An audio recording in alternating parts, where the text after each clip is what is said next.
আপনি যখন আপনার স্ত্রীকে তালাক দিয়ে দিবেন, তালাক দেওয়ার পরে যদি এবার মায়া কান্না শুরু হয়ে যায়, হায় হায় আমার তো 2-3টা সন্তান আছে, স্বামীও বলে আমার সন্তান আছে, স্ত্রীও বলে সন্তান আছে। আমাদের সমাজে একটা কথা কিন্তু প্রসিদ্ধ আছে, বাবাও স্ত্রী পায়, মাও স্বামী পায়, মধ্যখানে সন্তানগুলা এতিম হয়ে রয়ে যায়। ঠিক না ব্যাঠিক কথা বলেন? আসলে কথা বাস্তব না অবাস্তব ভাইয়ারা আমার? তালাক দেওয়ার পরে বাবাও কি পেয়ে যায়? স্ত্রী পেয়ে যায়, মাও কি পেয়ে যায়? স্বামী পেয়ে যায়। মধ্যখানে ছোট ছোট কচি কাঁচা মাসুম বাচ্চাগুলার অশান্তি হয়, হয় কি হয় না ভাইয়ারা আমার? এবার তালাক দেওয়ার পরে যদি মায়া কান্না শুরু হয়ে যায়, স্বামী সন্তানের কথা চিন্তা করে, স্ত্রীও সন্তানের কথা চিন্তা করে। এবার স্ত্রী স্বামীর কাছে থাকতে চায়, স্বামীও স্ত্রীকে রাখতে চায়। এই ব্যাপারে বলেন তো শরীয়তের বিধান আছে নাকি নাই? আল্লাহ তাআলা স্পষ্ট ভাষায় জানিয়ে দিচ্ছেন, হে জগতের মানুষেরা মনোযোগ দিয়ে শোনো, তুমি তোমার স্ত্রীকে তালাক দেওয়ার পরে যদি সেই স্ত্রীকে নিয়ে তুমি আবার ঘর সংসার করতে চাও, সেই স্ত্রীকে নিয়ে যদি তুমি দুনিয়ার জীবন কাটাইতে চাও, আল্লাহ তাআলা বলেন তখন কি করা লাগবে জানো? আল্লাহ বলেন ফাইন তাল্লাকাহা ফালা তাহিল্লু লাহু মিন বাদু হাত্তা তানকিহা যাওজান গায়রা। আল্লাহ বলেন যখন কোনো স্বামী তার স্ত্রীকে তালাক দিয়ে দিবে, তালাক দেওয়ার পরে যদি সে তার স্ত্রীকে নিয়ে ঘর সংসার করতে চায়, আল্লাহ বলেন তাহলে স্ত্রীকে অন্য জায়গায় বিয়ে হতে হবে, অন্য পুরুষের কাছে বিয়ে বসতে হবে। ওই পুরুষ যদি মারা যায় অথবা ওই পুরুষ যদি কোনো কারণে তালাক দিয়ে দেয়, তালাক দিয়ে দেওয়ার পরে ইদ্যত পালন করবে, তারপরে এই স্বামী আবার এই স্ত্রীকে বিয়ে করতে পারবে। চিল্লায়া বলি সুবহানাল্লাহ। এর আগে কোনো পথ আছে? কথা বলেন না, আওয়াজ দিয়ে বলেন, এর আগে কোনো পথ আছে? স্ত্রীকে তালাক দিয়ে দেওয়ার পরে স্ত্রী ইদ্যত পালন করবে। ইদ্যত কতদিন হবে সেটা আমরা একটু পরে আলোচনা করতেছি। ইদ্যত পালন শেষ হওয়ার পরে স্ত্রীর অন্য জায়গায় বিয়ে হবে, আগে যেভাবে বিয়ে হয়েছিল ওই মতনই বিয়ে হবে, ওই রকমভাবে বিয়ে হবে। বিয়ে হওয়ার পরে যদি স্বামী মারা যায় তাহলে আবার ইদ্যত পালন করবে, অথবা স্বামী যদি তালাক দিয়ে দেয় ইদ্যত পালন করবে।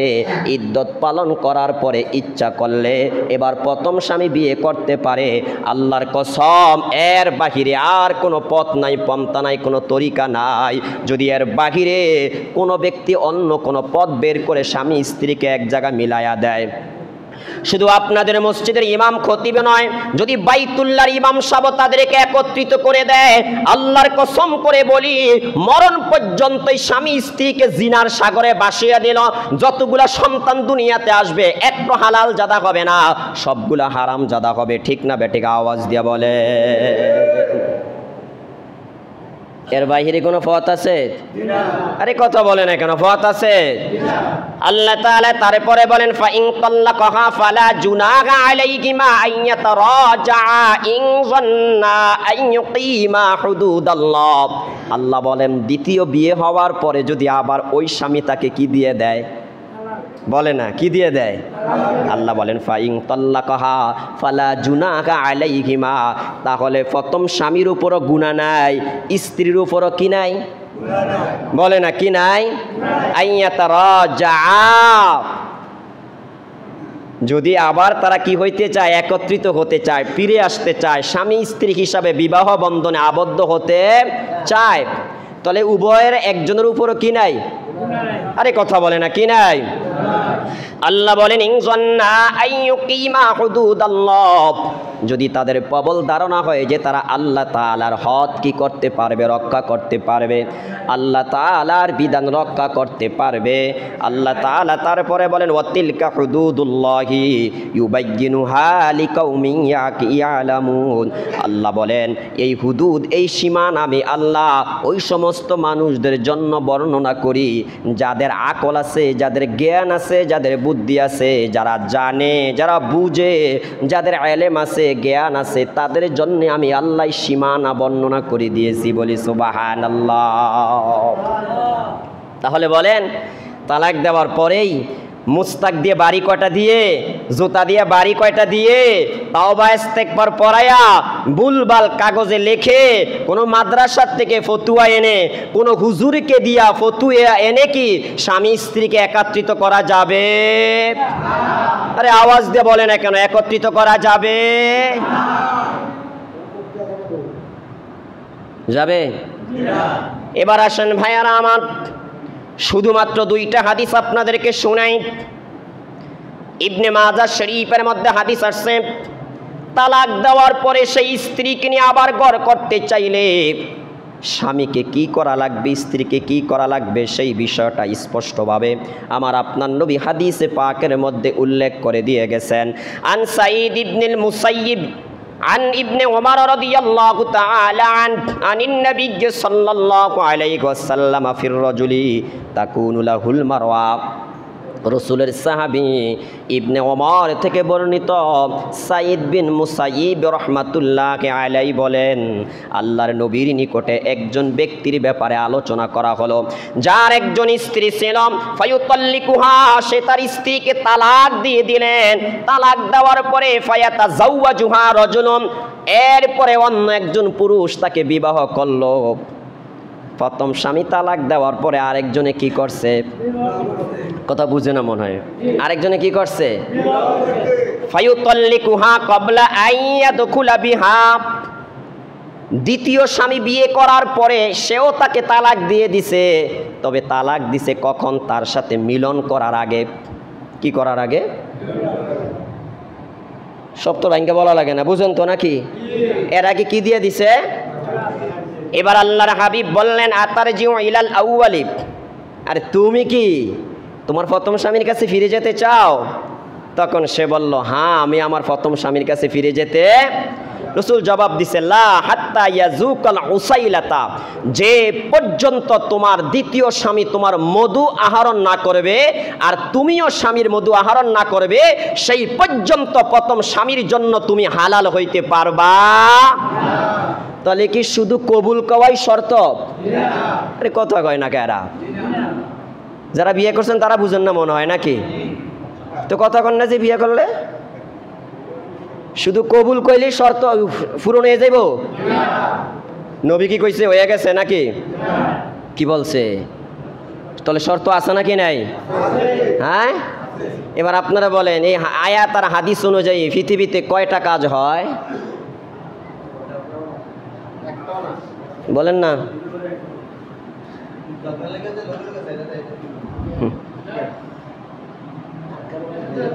বুঝেন না কথা আপনার আমার? ভাইয়ারা আমার, বন্ধুরা আমার, কোন স্বামী যদি তার স্ত্রীকে তালাক দিয়ে দেয়, আল্লাহর হাবিব স্পষ্ট ভাষায় জানিয়ে দিচ্ছেন, সেই স্বামী যদি আবার ওই স্ত্রীকে নিয়ে ঘর সংসার করতে চায়, তাহলে স্ত্রীর অন্য জায়গায় ইদ্যত পালনের পরে বিয়ে হতে হবে। বিয়ে হওয়ার পরে ওই স্বামী যদি মারা যায় অথবা স্বামী যদি তাকে তালাক দিয়ে দেয়, আবার ইদ্যত পালন করার পরে ইচ্ছা করলে প্রথম স্বামী কি করতে পারবে? বিয়ে করতে পারবে। তবে শর্ত হলো দ্বিতীয় স্বামীর সাথে বিয়ে হওয়ার পরে তার সাথে কি হইতে হবে? মিলন হইতে হবে। বলেন তো, মিলন হওয়া ব্যতীত কি প্রথম স্বামীর জন্য হালাল হবে? বলেন না হালাল হবে?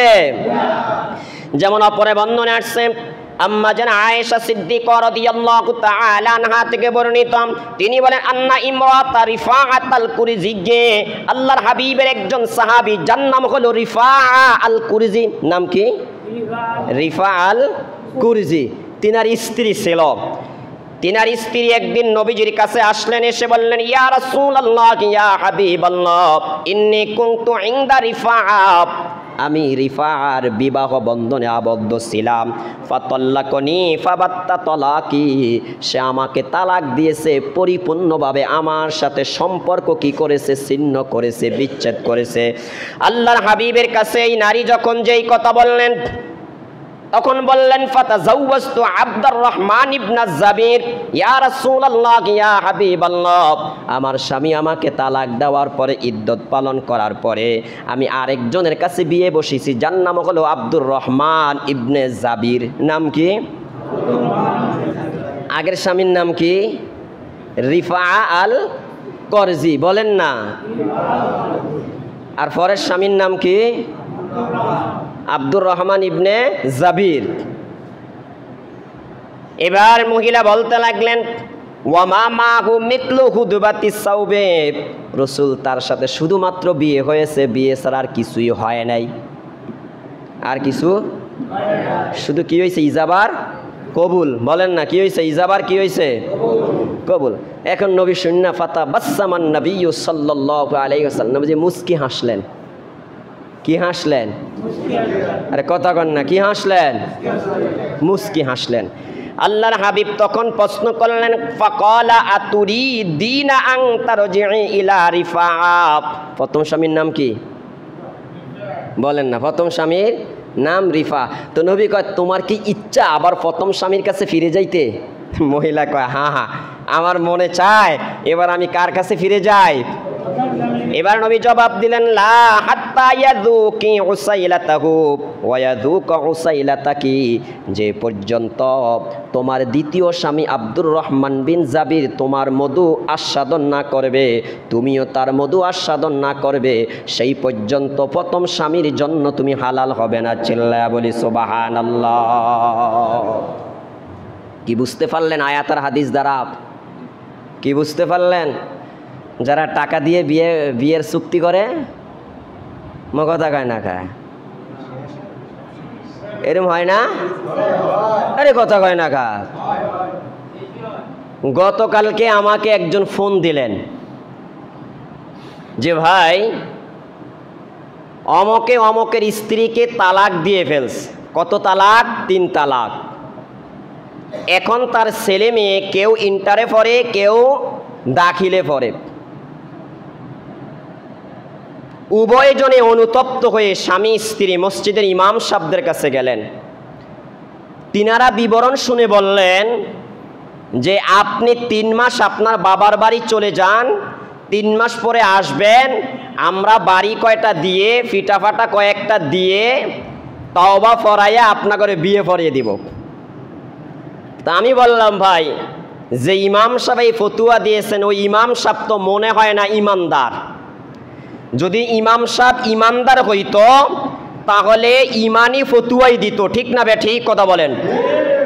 কেননা আল্লাহ তাআলা স্পষ্ট ভাষায় জানিয়ে দিচ্ছেন যে হাত্তা তানকিহা যাওজান গায়রা, স্বামী যদি স্ত্রীকে তালাক দিয়েই ফেলে, ওই স্ত্রীকে নিয়ে যদি আবার ঘর সংসার করতে চায় তাহলে ইদ্যত পালনের পরে অন্যখানে বিয়ে হবে। ওই স্বামী যদি মারা যায় অথবা স্বামী তালাক দিয়ে দেয়, আবার ইদ্যত পালন করবে। ইদ্যত পালনের পরে যে কি করতে পারবে? প্রথম স্বামী তাকে বিয়ে করতে পারবে। এর বাহিরে কোনো পথ পন্থা পদ্ধতি নাই। হেরা তলে ফতুয়া পাইল কই? আমি কি হেরা ফতুয়া পাইছে টাকার কাছে? কত কয় না কা? এরা ফতুয়া পাইছে কার কাছে? আওয়াজ দিয়ে বলেন না, ফতুয়া পাইছে কার কাছে? তাহলে যে ইমাম সাহেবের এই ফতুয়া দিল যে আপনার স্বামী আপনাকে 3 তালাক দিয়ে দিছে, এবার আপনি 3 মাস আপনার বাবার বাড়িতে যে থাকেন, এবার 3 মাস হওয়ার পরে আসবেন, আমরা আপনাকে কয়টা ফিটাটা দিয়া কয়টা বাড়িটারি দিয়া একটু শাসন কইরা তাওবা ইস্তেগফার পড়াইয়া বিয়ে পড়িয়ে দিমু। তাহলে ওই হুজুরেরা কি আল্লাহর কোরআন অনুযায়ী ফতুয়া দিছে? এরে ভাই কথা বলেন না কেন? কোরআন অনুযায়ী ফতুয়া দিছে? হ্যাঁ, তো কি এর বিনিময়ে ফতুয়া দিছে? বলেন না কিসের বিনিময়ে? হ্যাঁ, এই যে 2 জনের এক কানো মিলিয়ে দিবে আর 2 জনে যত আকাম কুকাম করবে, এটা কি সওয়াব হইব না সব গুণ হইব? আরে কথা বলে না, সওয়াব হইব না গুণ হইব? হ্যাঁ, বিয়ের আগে 2 জনে দিয়ে মনে করেন জিনা ব্যভিচার করতো, সওয়াব হইতো না গুণ হইতো? আর এখন যা করবো এটি সওয়াব হইব? শরীয়ত সম্মতভাবে বিয়ে করে করলে সওয়াব হয় না গুনাহ হয়? আরে ভাই কথা বলেন না, সওয়াব হয় না গুনাহ হয়? সওয়াব। আর এখন যা হবে সওয়াব না গুনাহ? এই গুনাহ সব কি শুধু ওই 2 জনের অংশেই থাকবে না? ইমাম সাহেবের বাগও একটু আইব? কথা কয় না কা? বাগে আইতো না? আরে কত কয় না কারা? আসলে আইবনি? হ্যাঁ, এগরে কি ভালো কাজও লাগিয়ে দিছে? কথা কন না কা? ভালো কাজে লাগিয়ে দিছে না গুনার কাজে লাগিয়ে দিছে? বলেন। এমন হুজুর বাংলাদেশে কি নাই? অভাব নাই। টাকার বিনিময়ে আল্লাহর কোরআনের ফতুয়াকে তারা পরিবর্তন করে দেয়। টাকার লোভে পড়ে তারা আল্লাহর ফতুয়াকে কি করে বলেন, কি করে দেয়, পরিবর্তন করে দেয়। বুঝেন না কথা আপনারা? টাকা দিয়ে এখন সব হয়। টাকা দিয়ে এখন ভোট কিনা হয়, টাকা দিয়ে মানুষ